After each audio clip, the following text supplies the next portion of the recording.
Bom dia, pessoal.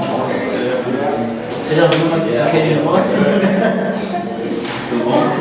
Para quem não me conhece, meu nome é Fábio e eu serei o professor de vocês. Eu falei para o Daniel que, como eu tive felicidade de dar moral para ele semana passada, eu vim aqui a semana para acertar. Também, obrigado. Tá bom? Vamos ter uma palavra de oração e nós iniciamos a nossa aula. Tá bom? Senhor, nosso Deus, nosso Pai, nós nos colocamos diante da Tua santa presença, ó Pai, para primeiro agradecer por esse dia, porque nós temos a liberdade, ó Pai, de abrir o Teu livro e estudar a Tua palavra, Senhor Deus.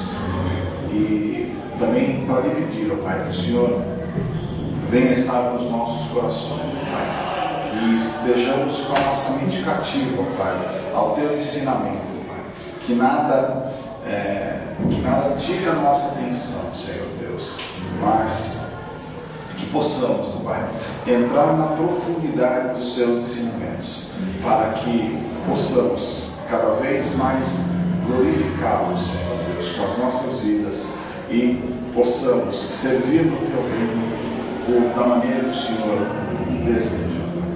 Nós lhe pedimos e lhe agradecemos em nome de Jesus. Amém. Bom, gente, hoje nós vamos conversar um pouquinho sobre liberdade.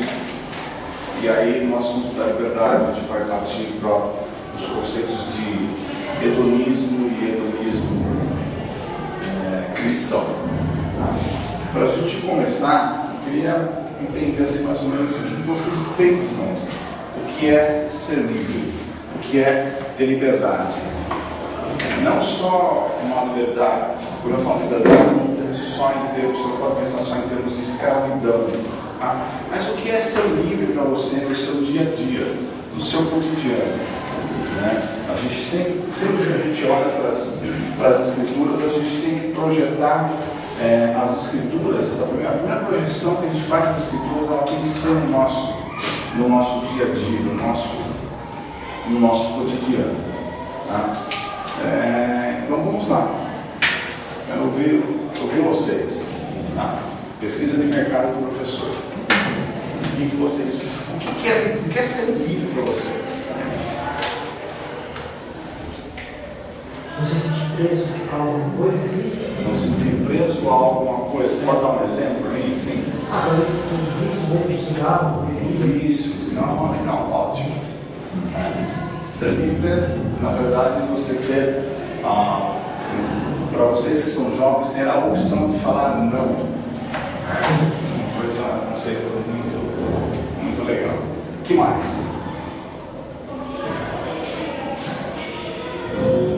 De cada vez, não briga. A independência, né? E no caso aqui também poder ser independente sem ser perseguido, né? Aí, para a palavra de Deus, nós podemos pregar a palavra em qualquer lugar, podemos expressar nossa fé para qualquer pessoa, sem saber que nós vamos ser julgados somos, mas sem saber que nós vamos ser presos, perseguidos. Então, uma questão de uma liberdade religiosa, Sim. Né? Tá bom, mas e aí no seu dia a dia, no seu trabalho, no seu estudo, na sua vida, principalmente nos seus momentos de lazer, o que é ser livre?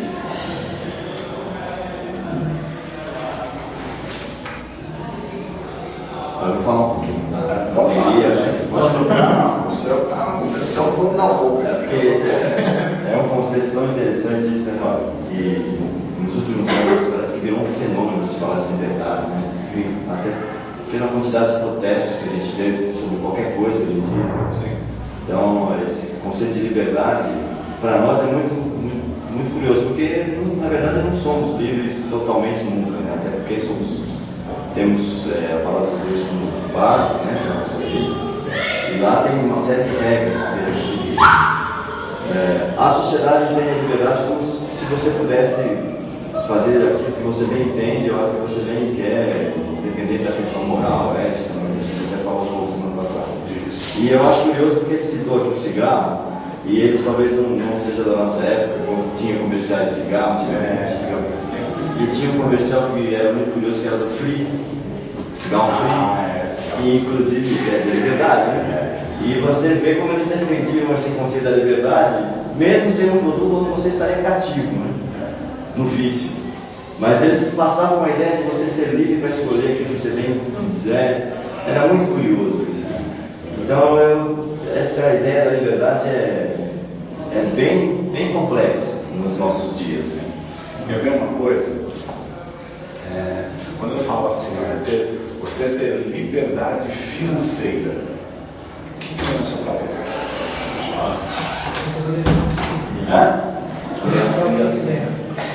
Vivendo livre e solto, né? Aí você percebe a profundidade do conceito de liberdade. Né? Apesar de a gente, às vezes, na verbalização, a gente conseguir estabelecer alguns limites, quando você vai para algumas questões nevrálgicas, né? Aí você percebe o que de fato a gente entende como liberdade. Né? A grande questão é que nós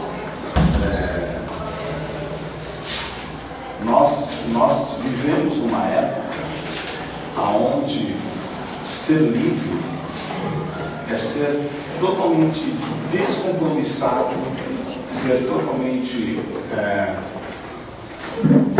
abdicar das responsabilidades, viver conforme única e exclusivamente a nossa mente, a nossa cabeça. Tá? Quando eu falo cabeça, eu quero dizer o nosso desejo. Tá? Hoje nós vivemos numa época onde o ser humano ele está no piloto automático. Tá? Ele não para, não projeta mais nada, ele não analisa mais nada. Se eu quero, eu faço. Isso na verdade é um grande problema, porque a liberdade não é isso. Há alguns anos atrás eu ouvi um exemplo sobre liberdade que eu achei assim espetacular. Né? A maioria de vocês com certeza foi para a Austrália, né? A pessoa que fala na Austrália, entendeu? Se você vai lá na Austrália, a Austrália ela tem uma das melhores costas para a prática do surf. Só que na Austrália você tem um problema, né? Nessa costa. Você tem muito balão, entendeu? Você tem muito balão. Então o que eles fizeram? Eles bolaram um sistema onde eles limitam o acesso do tubarão na costa, entendeu? Então os tubarões eles vêm até um determinado local, de lá para cá eles não passam. E você tem isso muito bem claro, muito bem sinalizado nas praias, né? Dizendo, olha, até ali, ó, você pode tranquilo surfar, você não corre risco de ser atacado por um tubarão. Aí a pergunta que surge é assim: o surfista ele tem liberdade de surfar? Sim. Ele tem. Mas ele pode surfar lá em qualquer lugar? Não. Esse é o conceito de liberdade. O que nos foi dado é algo maravilhoso. Por quê? Porque ele é uma liberdade que Deus nos deu, que nos permite viver e que, por muitas vezes, nos preserva. Tá? Não que nós não tenhamos problemas. Né? Uma onda quebrar errado e você não perceber, e você tomar um tombo ali e até mesmo se machucar. Né? Mas você sabe que do predador você está salvo. Então a gente vai tentar trabalhar um pouquinho nessa aula assim, a questão desse conceito de liberdade, tá? Pensando no que o mundo entende hoje por liberdade. Traduzindo uma linguagem mais cotidiana, a gente vai conversar um pouco sobre o aproveitar a vida. Vocês com certeza já ouviram e talvez até mesmo já falaram, né? Eu tenho que aproveitar a vida porque a vida é curta.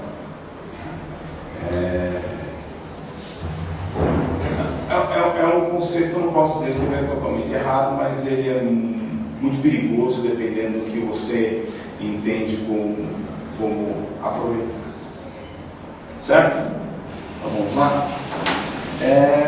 Na semana passada nós conversamos, o Serginho explicando para vocês que hoje nós temos 3 grandes desafios, né? Diante do plano de cosmovisão cristã. Quais eram esses desafios? Vocês lembram? Você lembra, Serginho? Eu não vou falar. Não está no 12 aí, né? Não está na lua, vou dar a dica, não está na lua. Aparece 2 vezes. Começa com E2 e termina com E. Não vamos ser pragmáticos, gente. Mas outra dica. Na verdade, os 3 conceitos que ele trabalhou, nós vamos trabalhar com um deles, de maneira mais aprofundada, porque é o tema da nossa lição, a questão do hedonismo. O que vocês lembram que o Serginho falou sobre hedonismo? Eu estou fazendo pergunta e vou deixar o Serginho triste se vocês não responderem. Verdade. Está começando a ficar dependente também. Um culto ao ego? Um culto ao ego. Mas existe uma palavrinha aí que a gente precisa levantar. O que é o hedonismo?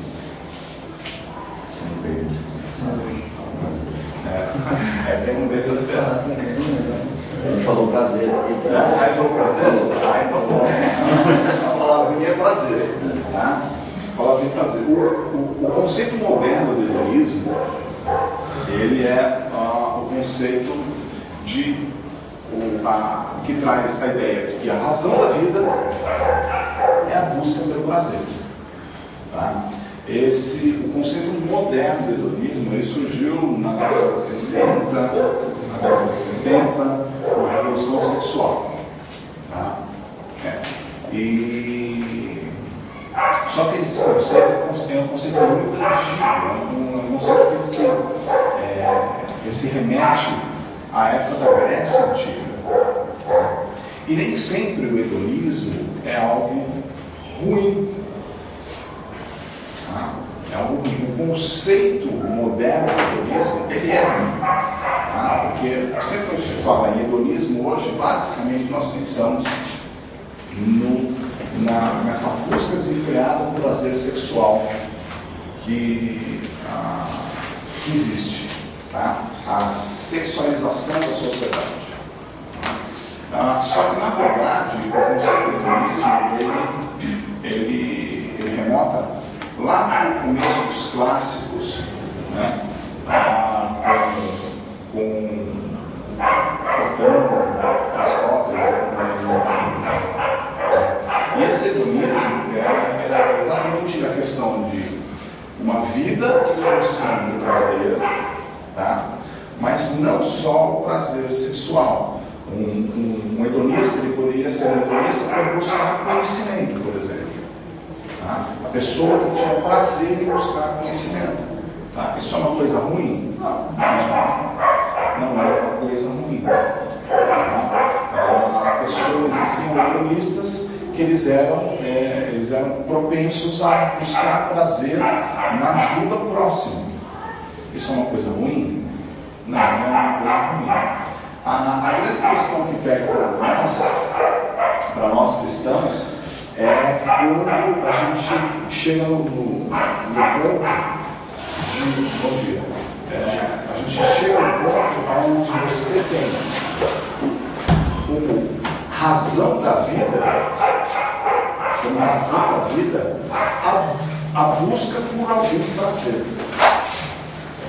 A busca por um prazer. E aí você percebe que, de fato, não mudou nada de lá para cá. Apesar de você ter aí o conceito do hedonismo moderno, mas isso não mudou nada. Por quê? Porque hoje, ainda hoje existem pessoas que colocam a sua alegria no seu trabalho. Por incrível que pareça, tem pessoas que colocam a sua alegria no seu estudo. Tá? Tem pessoas que colocam a sua alegria no seu carro. Eu tenho um amigo que é um exemplo.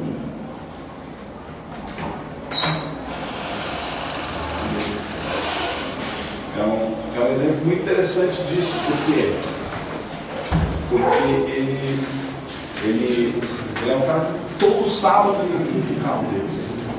Você chega na casa dele, ele está com um cotonete, ele está com um cotonete, sabe ali, a caixinha de saioar? Está lá na caixinha de saioar, ele procura. Ele passa o sábado inteiro dele cuidando do carro. Né? Coloca a mão no carro dele para você ver. Só que se a gente. Isso aí eu estou dando um exemplo assim, bem radical, tá, gente? Mas de fato a gente convive com esse tipo de coisa. Tá? Por quê? Porque hoje muita gente diz assim que a nossa sociedade ela é consumista. Tá? Mas a gente já passou da era do consumismo. Tá? A gente veio desde o iluminismo, né? Quando você tem uma redescoberta aí do poder humano, né? Você vem tendo um desenvolvimento da sociedade que ele resultou na algo que a gente chama de consumismo, né? Que é o que? A pessoa que tem o prazer pelo consumo. Só que a geração de vocês já está destruindo isso. Né? A geração de vocês já não é mais uma geração puramente consumista. Tá? Mas a geração de vocês é uma geração que valoriza a experiência. Pode ser uma experiência vem através do consumo. Tá? Mas somente o consumo não traz mais prazer. O que traz prazer é a experiência. Tá? Vou dar um exemplo simples para vocês. Tá? Deixa eu chegar para vocês e falar assim, gente, eu sou uma pessoa que eu não gosto de viajar. Eu tenho até a possibilidade de viajar para fora, né? Mas eu não gosto. Acho inútil.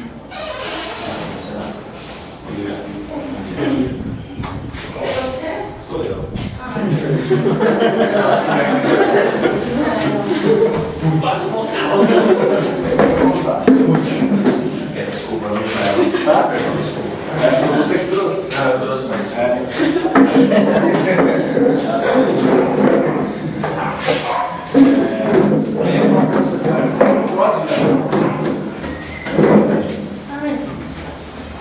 Pode dizer o que você pensa. Né? Se eu pegar os dois exemplos que eu tenho em casa, vou falar que você é louco. O pessoal que não consegue, mas é um sonho.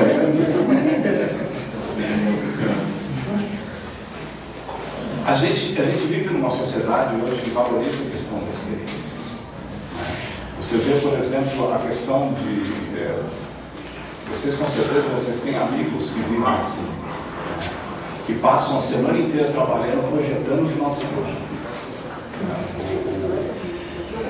O projeto de vida deles vai até sexta-feira à noite. Por quê? Porque é onde eles vão entrar na questão das experiências. O próprio conceito de balada que a gente tem hoje, ele é um conceito totalmente fundamentado na questão da experiência. Tá?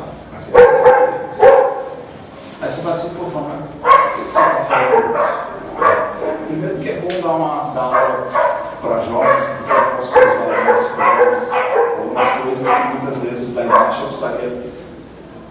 ter explicado o caminho antes. Né?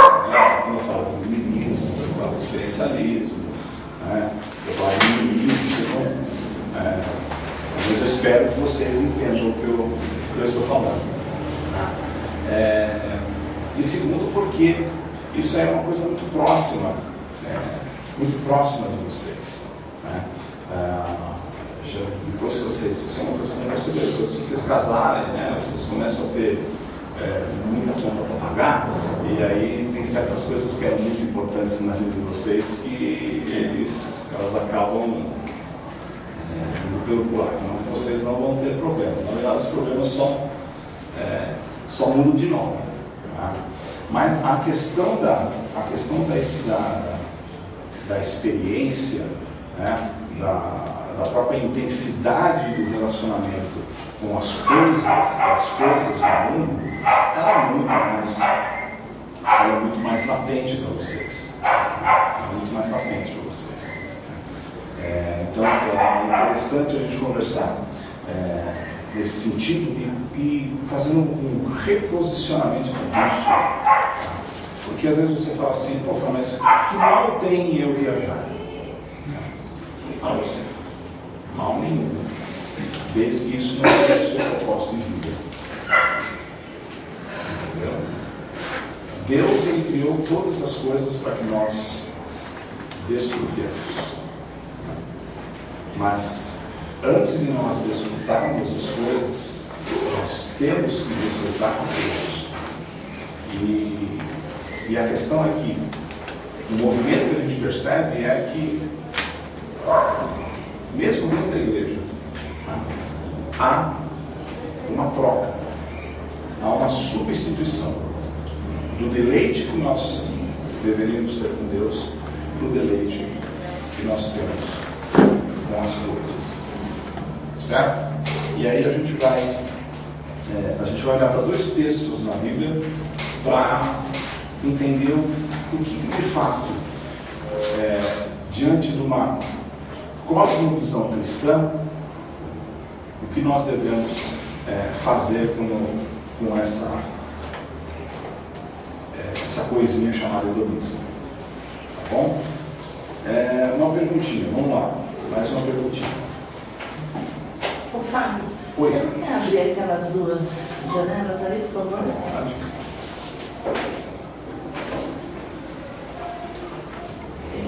Vamos lá, uma perguntinha.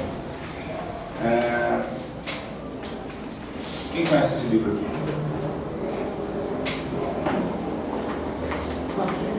O Catecismo Maior de Westminster.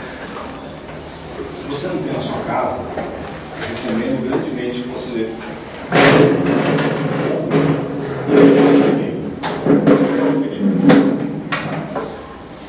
vamos lá. Por que o homem foi criado?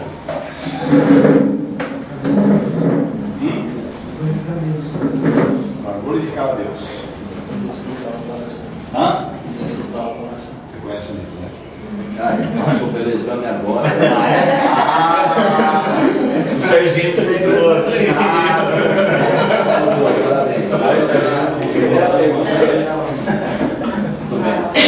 Para quem não sabe, as doutrinas da Igreja Presbiteriana elas são fundamentadas na Escritura, tá?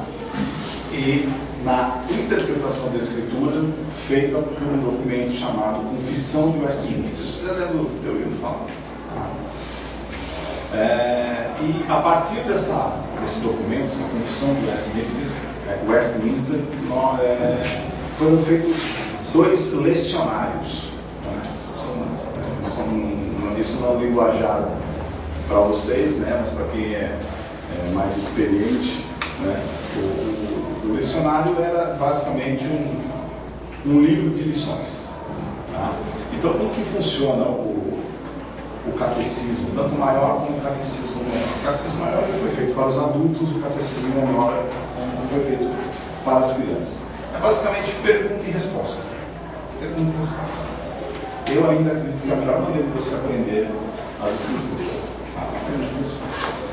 E o interessante é o seguinte: a primeira pergunta do catecismo, tanto maior quanto menor, é a seguinte: qual é o fim supremo e principal do homem. Não diz que é o único fim, mas é o fim supremo e principal do homem. Aí a resposta é a seguinte: o fim supremo e principal do homem é glorificar a Deus e alegrar-se nele para sempre. As versões mais antigas usavam a palavra e desfrutar dele para sempre. Deleitar-se, né? Deleitar-se nele para sempre. Então, o que acontece? Às vezes a gente tem a ideia de que, de fato, nós fomos criados para glorificar a Deus. Isso é verdade. Só que nós não podemos parar por aí. Nossa grande falha hoje é que a gente não busca alegrar-se em Deus, não busca se deleitar em Deus. Por quê? Porque a gente luta exatamente com o que está à nossa volta. Esse conceito moderno de hedonismo. O conceito moderno de experiencialismo. Esse dia a dia que está à nossa volta, ele dificulta sobremaneira como nós alcançamos essa questão de nos deleitarmos no Senhor, de nos alegrarmos no Senhor. A gente precisa ter ideia que assim, existem alguns pensamentos errados em termos de comportamento dentro da igreja, que a pessoa acha assim: bom, como que eu glorifico a Deus? Como que eu glorifico a Deus? Dá um exemplo. Obedecendo a Deus. Mas vamos dizer assim, de uma maneira mais prática, não que obedecendo seja algo prático, mas uma coisa mais específica. Eu acho que em todas as áreas você pode glorificar Deus. Então, no seu namoro você pode glorificar Deus. Na sua profissão você pode glorificar Deus. Então, eu acho que quando você tem em mente que você tem que ser bênção na vida das outras pessoas, e não necessariamente, porque às vezes elas podem ou não aceitar Jesus, então a sua função é ser bênção realmente. Eu acho que quando você transborda isso e quando você percebe isso, eu acho que aí você glorifica Deus e se alegra nisso, realmente, de fato, assim, quando você percebe que apesar de nós mesmos, Ele pode nos usar para ser bênção. Então, não vai ser muita coisa que a gente vai precisar para se alegrar. Então, servir alguém ou dar um sorriso para alguém. Então, são coisas muito pequenas que fazem você glorificar Deus e se alegrar nisso, né? Ela foi muito precisa no conceito. Tá? A questão da glória, né, de você glorificar a Deus, ela é uma questão mais abrangente do que normalmente às vezes nós pensamos. Tá?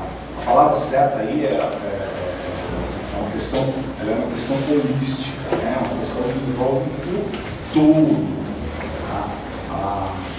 Eu tenho, por exemplo, uma funcionária lá que ela vai na igreja, todo domingo, tudo bonitinho, né? O maior orgulho dela é que ela canta no grupo de louvor, todo domingo, ela estuda, tá, bonitinho, né? Só que essa semana aqui eu tive um problema porque nós mandamos ela por um terceirizado nosso, né? Ela foi fazer o serviço lá dentro da empresa da pessoa, né? E aí no final do dia veio uma reclamação, né? Que disse que ela estava dançando funk no horário do trabalho.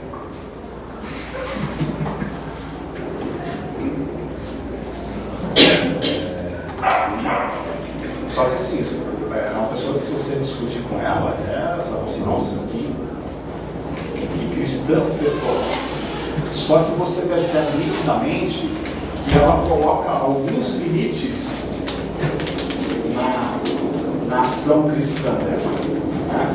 Ela vai entender assim, olha, eu glorifico a Deus, louvor, eu glorifico a Deus quando eu falo de Jesus para alguém, só que a coisa ela é mais abrangente. Né? E aí entra a questão do próprio conceito de cosmovisão cristã. Tá? Porque qual que é o grande problema? Você chegou a dar aula já sobre as duas esferas? Ou você é o nosso Kleber? A pública e a privada? Não, eu acho que o Marco Kleber falou um pouquinho disso. Então vamos só dar uma retomada rapidinho. O que acontece? Na época de Jesus, existia uma corrente filosófica que, de tão forte que ela se enfiou no meio da igreja, né? E ela foi perpetuada até os dias de hoje. Esse conceito é o chamado neoplatonismo. O neoplatonismo ele entendia o seguinte, que o mundo ele é composto basicamente de duas coisas. As coisas materiais e as coisas materiais e as coisas espirituais. As materiais, elas são apenas um reflexo do que são as coisas espirituais. Logo, as coisas espirituais são as verdadeiras coisas, as coisas que realmente têm valor. Tá? E as coisas materiais, tudo que é matéria, tá? Não tem valor. Tudo que é matéria é mal. Tá? Tudo que é matéria é mal.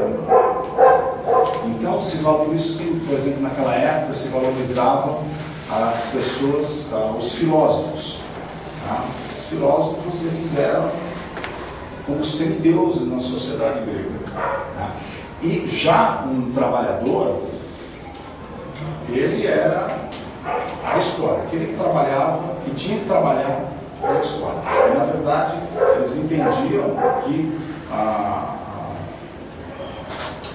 as pessoas, elas tinham um propósito cósmico.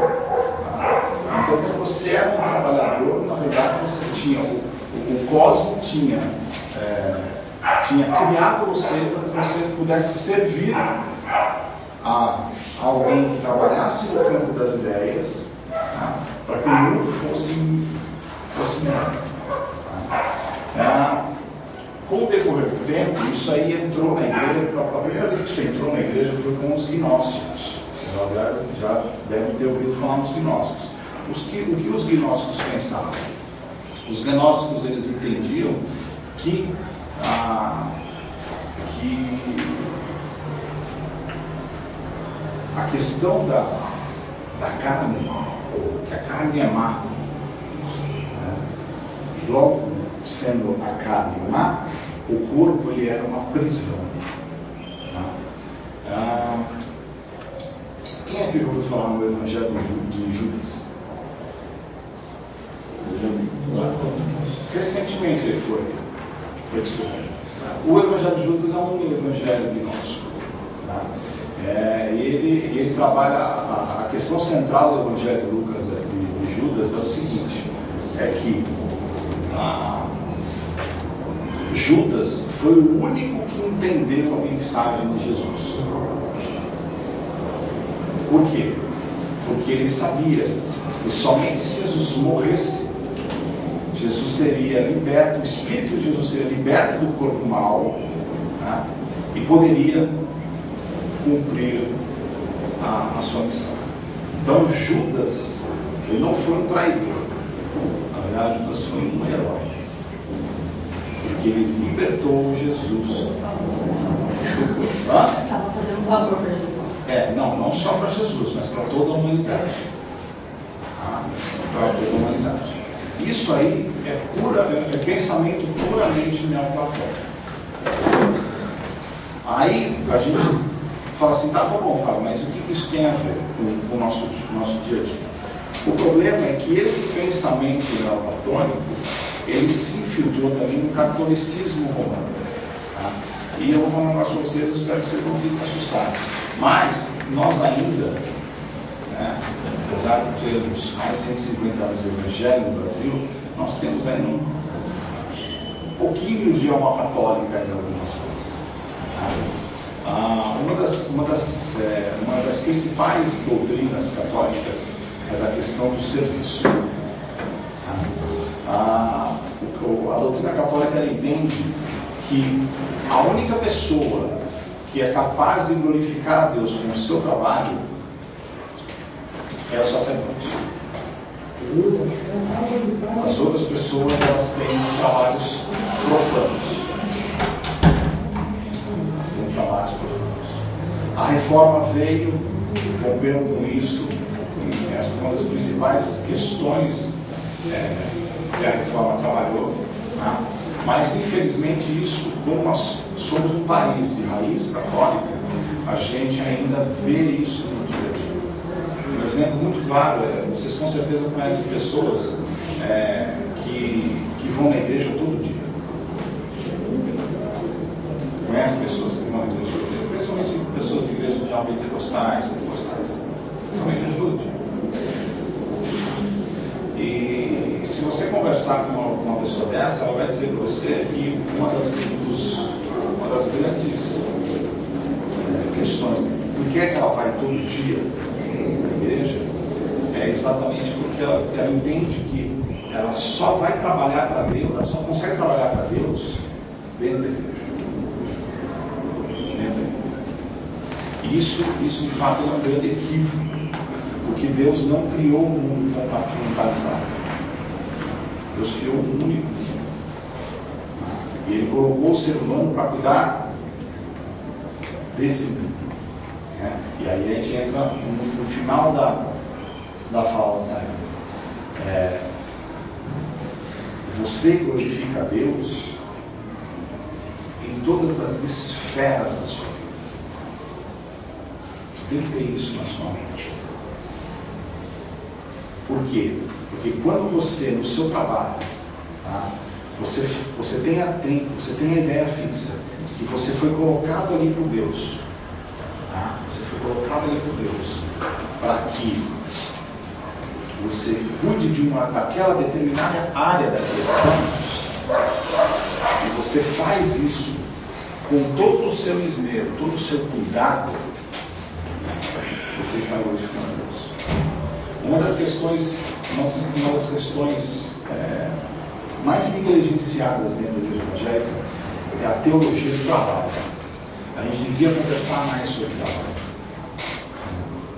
Porque se a gente conversasse mais sobre trabalho, tá, com certeza a nossa sociedade ela não estaria tão corrompida como ela está hoje. Aí, semana passada, eu usei o exemplo do Abraham. Quando nós falamos, por exemplo, de trabalhar na esfera pública, o serviço público, né? A maioria de nós, se esse serviço público for ser político, a maioria de nós não está falando. Político é tudo o quê? Ladrão. Eu não vou me envolver nisso. Mas foi aquilo exatamente que eu falei na semana passada. Quando o Serginho levantou ali a questão do goleiro Bruno. O juiz do Supremo fez errado? Ele foi contra a lei? Ele até falou o quê? Como falou, Serginho? Que ele não concordava, né? Ele não concordava com a lei. Sim. Mas ele estava tranquilo porque ele seguiu a lei. A pergunta que se faz é o seguinte: quem faz a lei?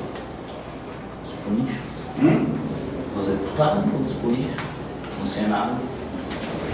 Aí você imagina o seguinte: se nós cristãos nos abstemos de estar lá,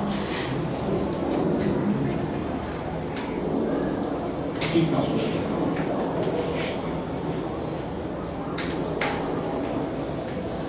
Quer para uma outra área?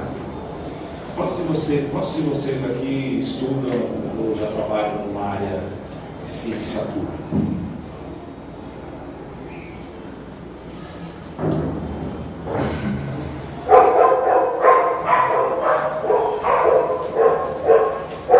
Por que a gente não trabalha na área de ciência pura?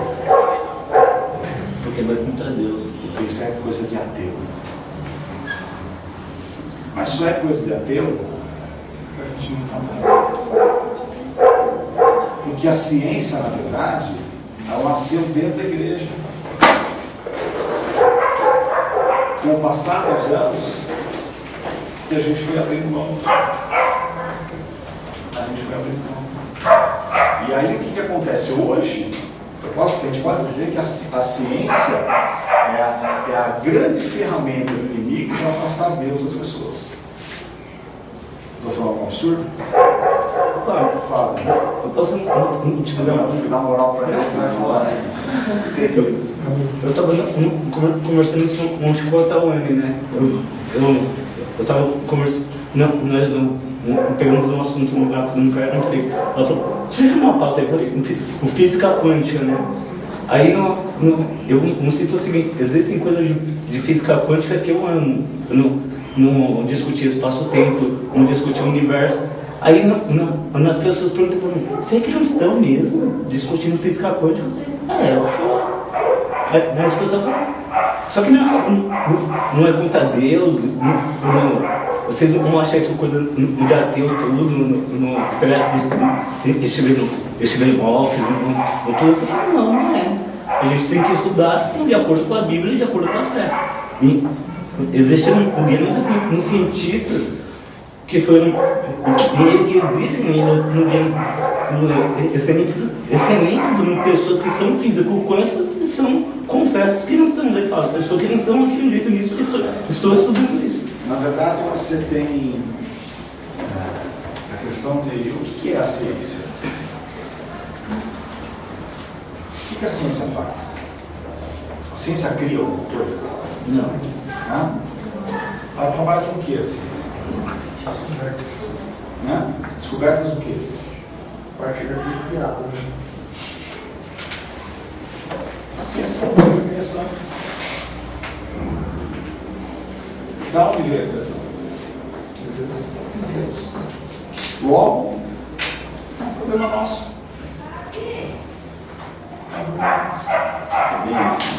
Outra área é a filosofia, né? Filosofia. Filosofia, psicologia. Tem algum psicólogo aqui? Estamos melhorando.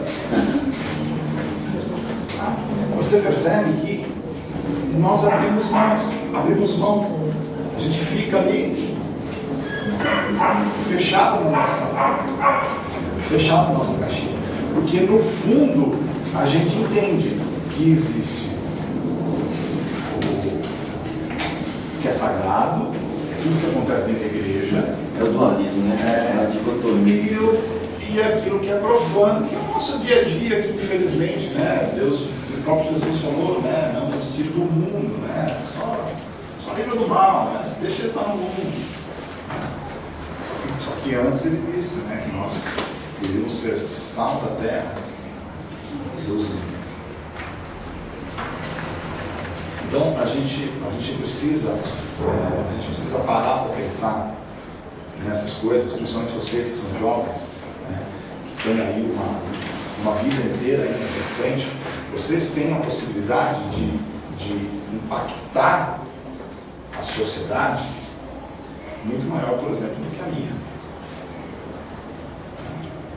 Eu hoje, por exemplo, eu lamento não ter estudado sobre cosmovisão cristã com 20 anos de idade. Eu teria tido um aproveitamento de vida muito diferente diante de Deus, né? Assim, eu teria tido uma vida hedonista, mas cristã. Não só uma vida hedonista. Vamos abrir aí em 1 Filipenses. Filipenses está tudo.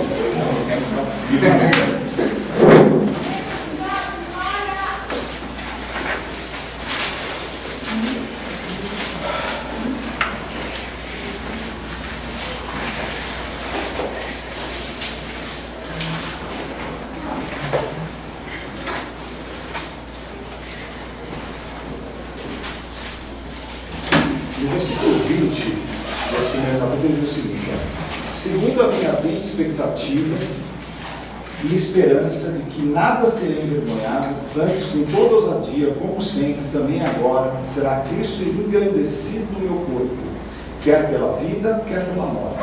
Portanto, para mim, viver é Cristo e o morrer é lucro. Aí o versículo 23. Ora, de um e de outro lado, estou constrangido.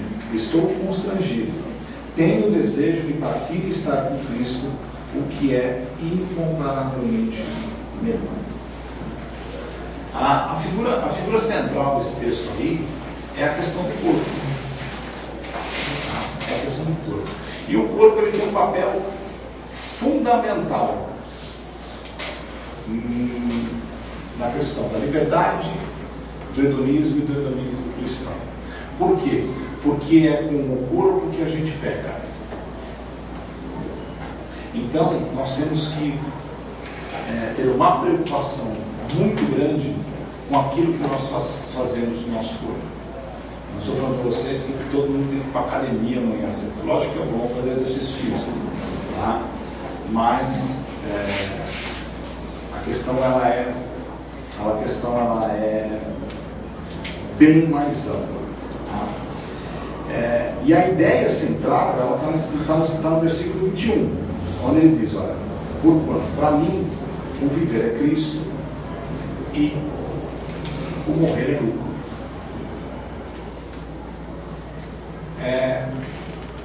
Paulo aqui, quando ele fala isso, ele está desejando morrer.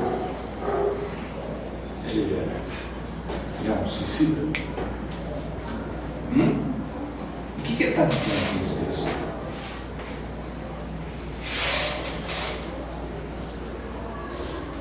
Ele entendeu a mensagem da cruz. Que é? Que Jesus Cristo morreu para pagar na cruz os pecados dele. E por isso, assegurar para ele a vida eterna. Mas o que isso tem a ver com o corpo?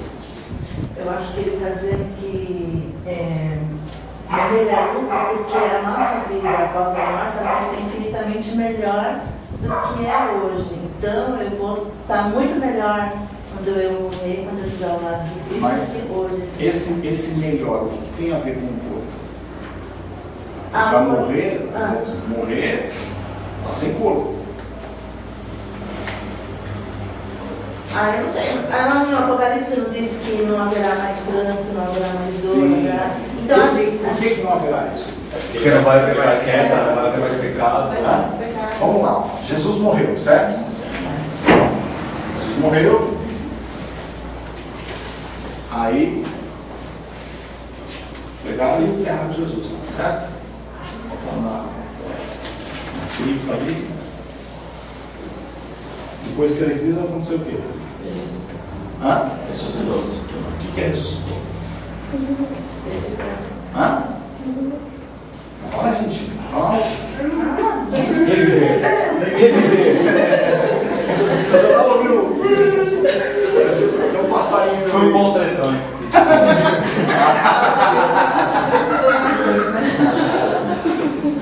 Ele reviveu.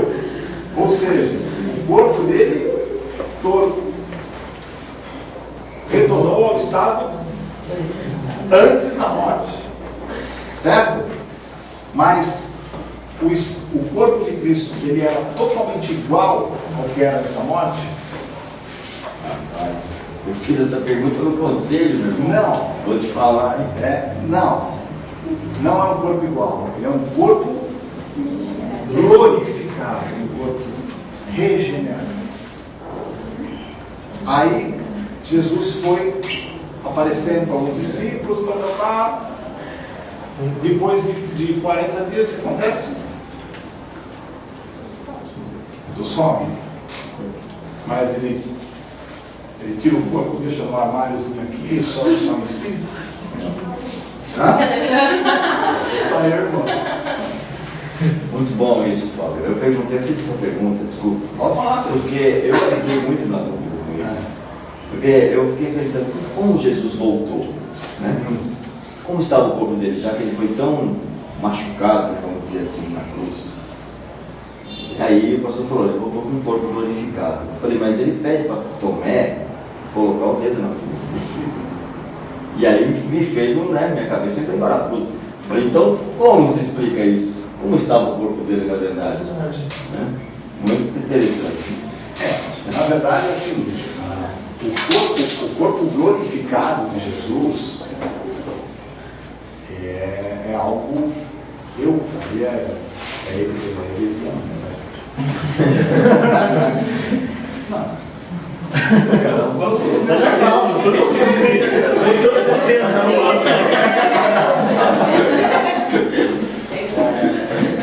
O corpo glorificado, ele com certeza ele é algo muito diferente daquilo que nós conhecemos como corpo. Por uma simples questão das Escrituras. No caminho de Emaús, Jesus andou muito tempo com aqueles homens que estavam tristes pela morte de quem? E eles? Pois é. A gente estava conversando sobre isso essa semana, porque a Bíblia diz que a gente vai receber um novo nome, um novo corpo. Porque a gente estava falando, Thiago, toda hora, desde que o Maurício pregou sobre isso no acampamento, se o Thiago sabia que ia ganhar algum dinheirinho, ele já queria morrer, né? Porque ficou muito claro esse versículo para ele que ele ia lucrar morrendo. Ele fica falando que ele quer morrer, que ele não vê logo a hora de Cristo voltar, que ele não aguenta mais. Então, ele sempre falou isso. E eu falei para ele, tia, eu sempre quis ter esse desejo muito forte, eu não consigo ter. Aí a gente estava falando sobre isso, eu falei, mas já pensou eu chegar lá, um novo corpo? A impressão que eu tenho é que a gente não vai se reconhecer mesmo. Você compartilha da minha heresia. Mas a questão é o seguinte,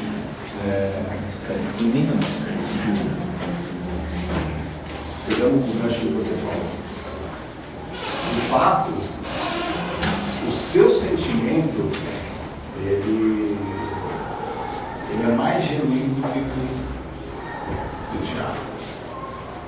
Por quê? Porque a questão central aqui não é o poder nesse texto. Não é o poder. É a voz. É o viver. Entendeu? É o viver. E isso é um dos grandes erros que a gente comete, por isso que a gente cai nas armadilhas hedonistas. Entendeu? Por quê? Porque a gente projeta somente quando a gente for para a eternidade. Só que é um erro, quer ver um negócio? Vamos lá. Escreva para mim como será a sua eternidade.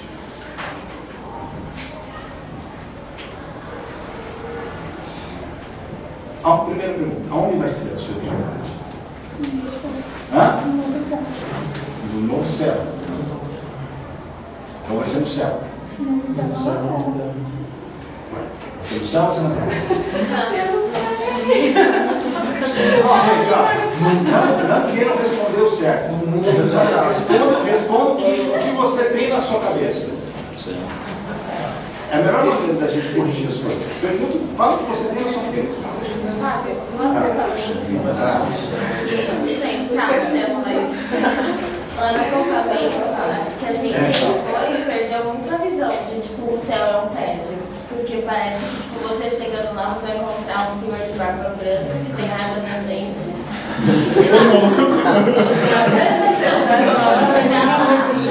você ficar sempre. Mas lá no acampamento a gente decidiu, pelo menos eu tirei essa percepção que eu tinha de céu, tipo, que era uma coisa chata, você não ia conhecer ninguém, talvez sentiria fome, porque lá não vão ver.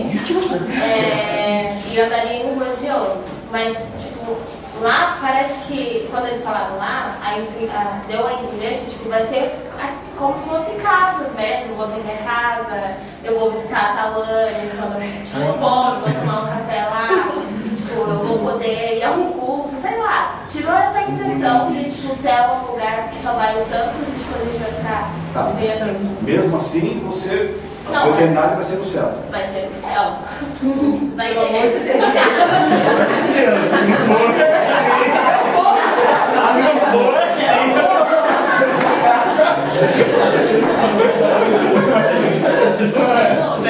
Vamos fazer vamos falar um negócio. Não, isso é plenamente. A gente precisa tomar cuidado, principalmente depois de muitos anos de igreja, existe muito folclore dentro da igreja. Entendeu?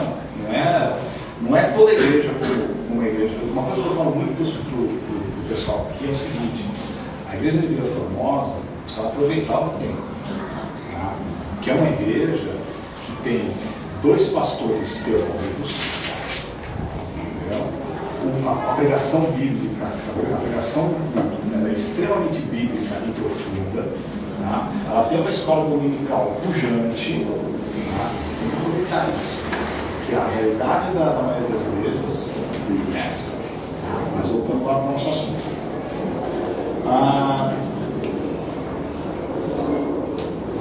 Primeiro ponto.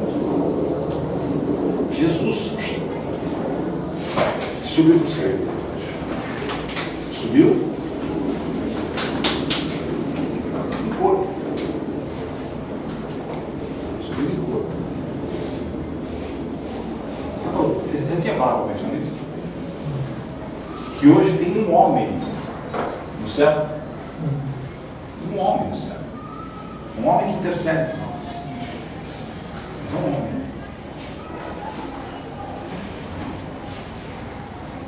E a segunda questão é que a eternidade não será no céu. Porque se você.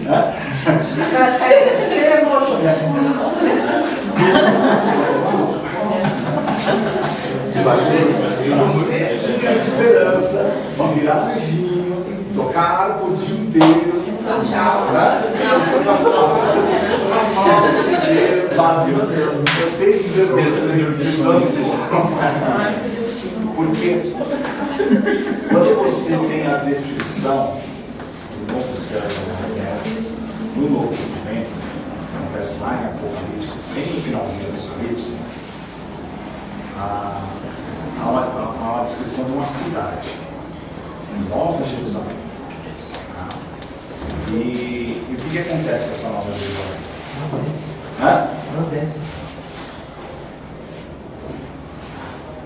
O que acontece? O grande inimigo do livro de Apocalipse, por mais que exista outro folclore dentro da igreja, que o livro do Apocalipse só fala de futuro, na verdade, o livro do Apocalipse fala muito mais do passado do que do futuro, tem um pequeno trecho que fala do futuro, mas a maioria dele fala do passado. O grande inimigo do livro do Apocalipse é o modo de vida humano, o modo de vida do Império Romano, o modo de vida pagão. Esse é o grande inimigo, né? O Serginho já ouviu falar isso aí, Gabriel também já, né? O grande inimigo é o modo de vida humano.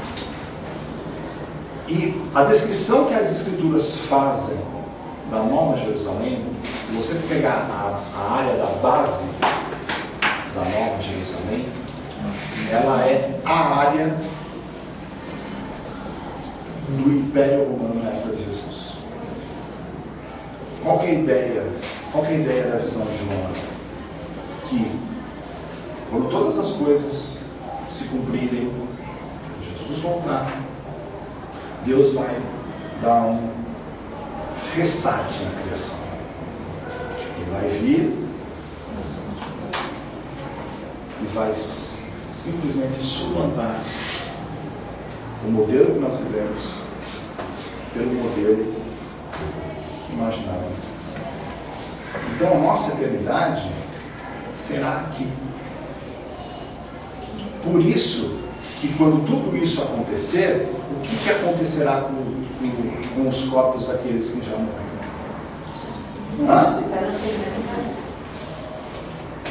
Corpos glorificados. Isso, para o nosso assunto, ele traz uma mensagem que é muito importante.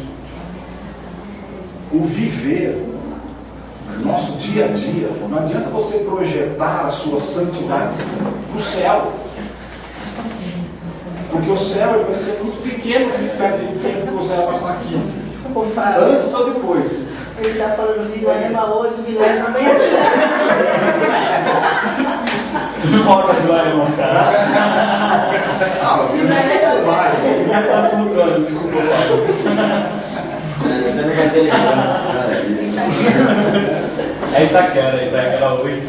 A única certeza bíblica que eu tenho é que não existirá mais políticas. Aleluia. Isso eu tenho certeza. Certo? Então, você vai ter que se contratar só para milagre, né? Itaquera você tem que ser sempre sagrado. Vamos lá para 1 Coríntios.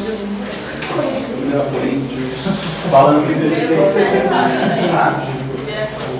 Então, agora eu vou explicar para vocês, o que eu vai ter nas Coríntios.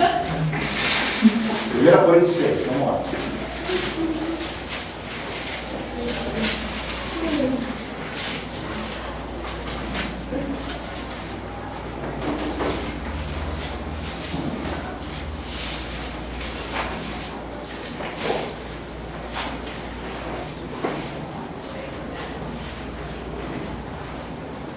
Versículo 12.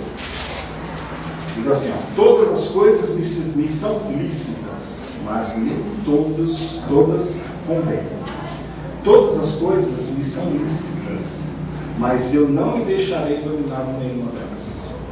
Os alimentos são para o estômago e o estômago para os alimentos, mas Deus destruirá tanto esse como aquele, porque o corpo não é para impurezas, mas para o Senhor, e o Senhor para o corpo.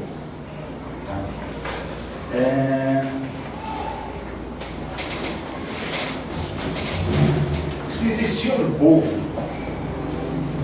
terrível, eram os corintianos.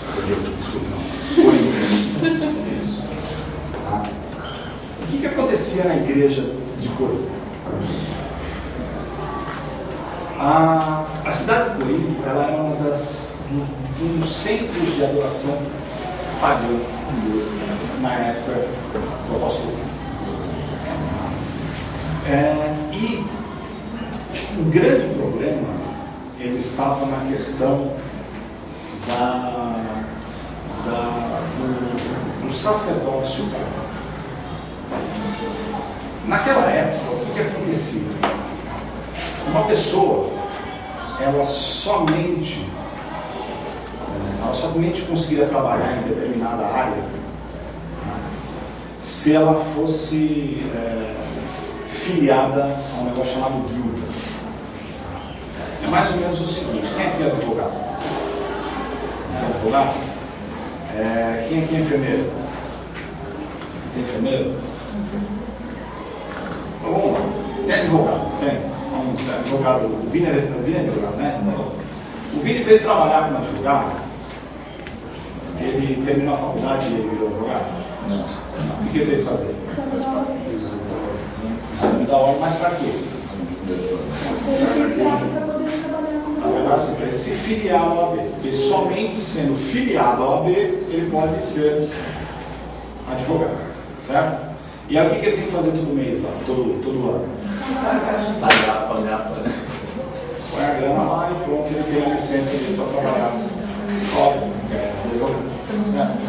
Na época do primeiro século, isso também acontecia.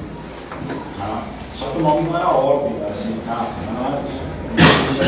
O nome que era dado era de guilda. Essas guildas eles eram assim: imagina que você é um curtidor de couro. Você quer vender o seu corpo, mas você só podia vender o seu corpo curtido se você fosse filiado dessa guilda.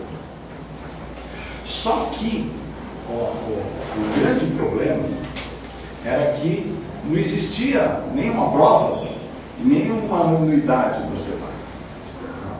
Você participava dessa guilda quando você fosse um praticante dos ritos cultuais que essa guilda promovia. E o principal rito cultural era através de sexo ilícito. Então o que acontece? Qual que é na criação, qual que é a grande figura, a grande imagem de fertilidade, de produtividade? É o nascimento. Então, essas guildas, elas promoviam rituais que simulavam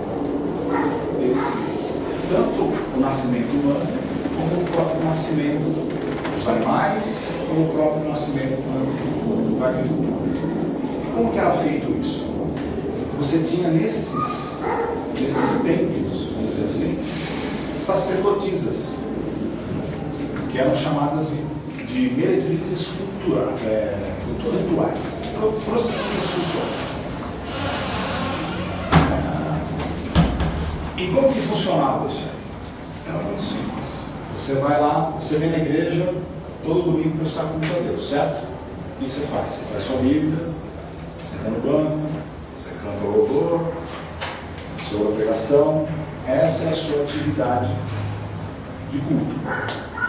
Naquela situação ali, a atividade de culto era você se deitar com a prostituta do templo. Os templos eles eram formados por várias câmaras, vários quartos. Você tinha as atividades dessa maneira. Se você assistiu o filme O Código da Vinci, tem uma cena lá de um ritual pagão, onde eles estão se deitando com os homens estão se deitando com uma prostituta. Aí você fala, tá bom, mas e aí, o que tem isso tem a ver com isso? O que tem a ver conosco é que muitos membros da igreja de Corinto, eles acreditavam o seguinte: bom, eu sou salvo pela graça, não pelas obras. Tá? Logo, posso seguir com a minha vida sossegado. Não tem problema eu continuar indo lá. É uma questão cultural, né? Sabe aquele negócio? Você é um vendedor cristão, mas você fala assim, sabe, no meu trabalho, se eu não der uma comissãozinha para o comprador, eu não vendo, né? Isso é uma coisa normal, mas na igreja todo domingo, louvor, cesta básica, né? Na igreja todo dia. É mais ou menos esse pensamento pessoal. E Paulo ele escreve essa carta exatamente para combater essa questão da relação do cristão com o dia a dia do mundo pagão. Então ele começa lá, ele fala: todas as coisas me são lícitas, mas nem todas me convêm. Quando você lê essa frase, isso aqui por muitas vezes é um chavão evangélico, né? Qual que é o entendimento que você tem nesse texto? Existe alguma coisa que você é proibido de fazer? Não, não são isso. Né? Toda a questão dos Coríntios, nós não precisamos fazer aquilo. Certo, mas você pode fazer.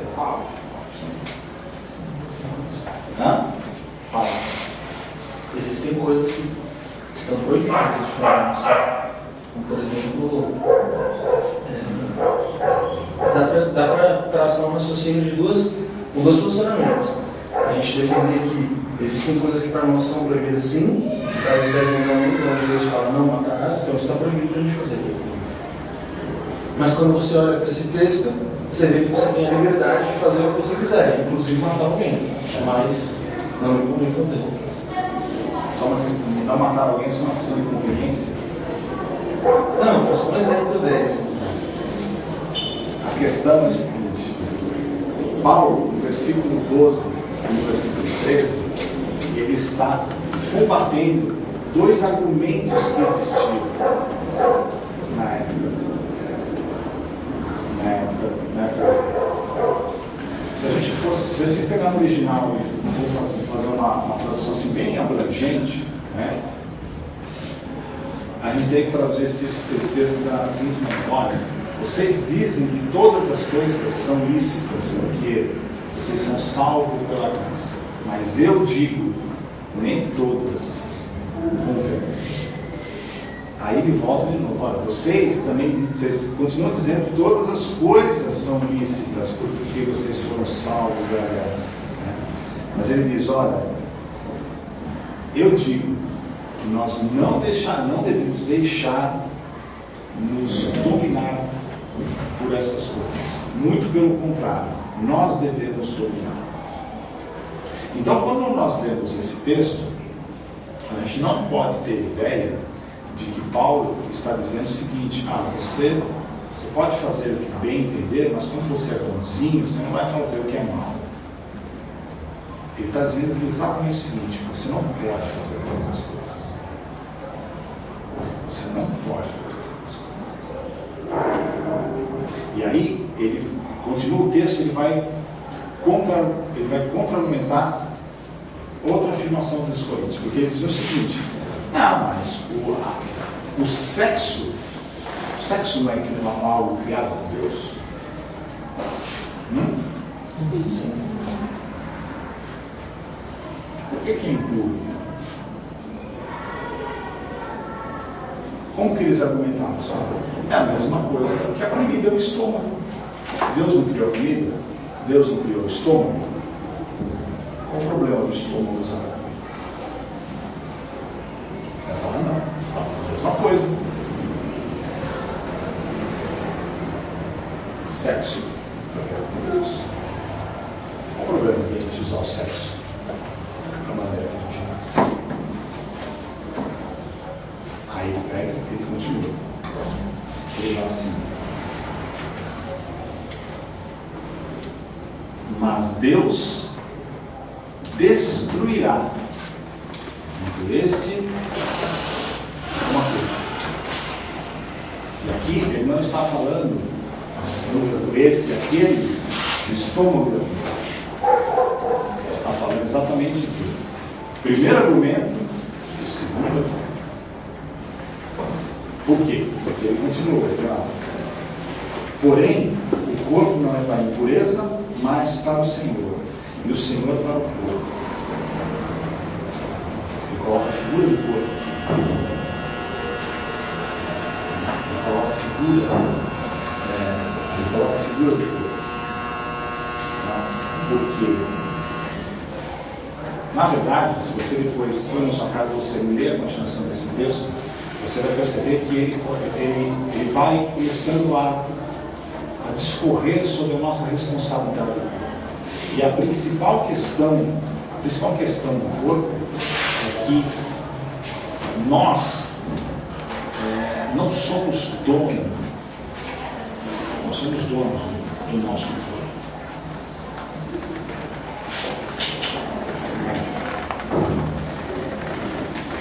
Duas questões. Primeiro, Deus criou o nosso corpo. Segundo, Ele comprou o nosso corpo com o sangue de Cristo na cruz. Então nós não somos donos. O nosso corpo está totalmente ligado a Cristo. Qualquer coisa que você fizer no seu dia a dia, Cristo está fazendo junto com você. Não adianta você fazer exercício mental e achar que você deixou Cristo botar por fora. Se você se envolve em alguma falcatrua, Cristo está junto. Não tem como, né? Você não botou Cristo para andar Jesus para andar no carro com você, e você fala assim: Jesus, agora eu vou passar no farol vermelho, se você tivesse aqui, eu te pego lá, não, você não é assim que funciona. E aí, nesse ponto, o que Paulo tem em mente aqui é exatamente o seguinte: não adianta você falar assim: olha, eu estou aqui eu faço o que quiser, o outro é meu, faço o que quiser, né? Bem atual, né? É meu corpo, minhas regras. Cara, isso é uma falácia. Isso não existe. A gente tem que cuidar. principalmente nos pecados que tangem a questão do corpo, que são os pecados sexuais. Se você pegar todas as listas de pecados que existem no Novo Testamento, a imoralidade sexual sempre aparece lá no começo. Imoralidade sexual não é só você se deitar com uma prostituta, mas tudo aquilo que você faz para profanar o seu corpo. Até mesmo o sexo antes do casamento. Tem gente que fala assim, não existe base bíblica para falar que não pode ter sexo antes do casamento. Existe sim. Esse texto diz. Porque esse texto ele diz que quando você se deita com uma mulher, quando você se deita com um homem, você cumpre o projeto da criação, que é se fazer uma só carne. E quando você se deita com uma mulher, você se deita, ou se você se deita com um homem, você está levando Cristo junto. O sexo ele só tem beleza dentro dos padrões lícitos de Deus.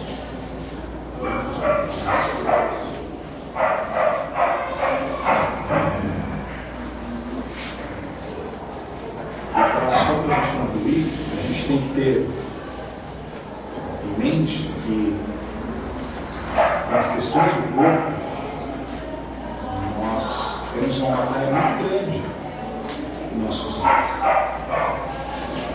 Os nossos dias eles têm se tornado dias terríveis. Eu me preocupo muito com a vida do meu filho. Me preocupo muito com como será o mundo dos meus netos.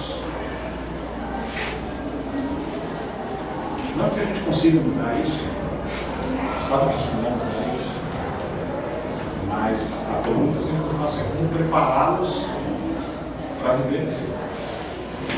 E a gente precisa começar a botar esses tipos de assuntos na nossa mesa. A gente precisa começar a discutir isso. Entender que a nossa liberdade é limitada, que o corpo não é nosso.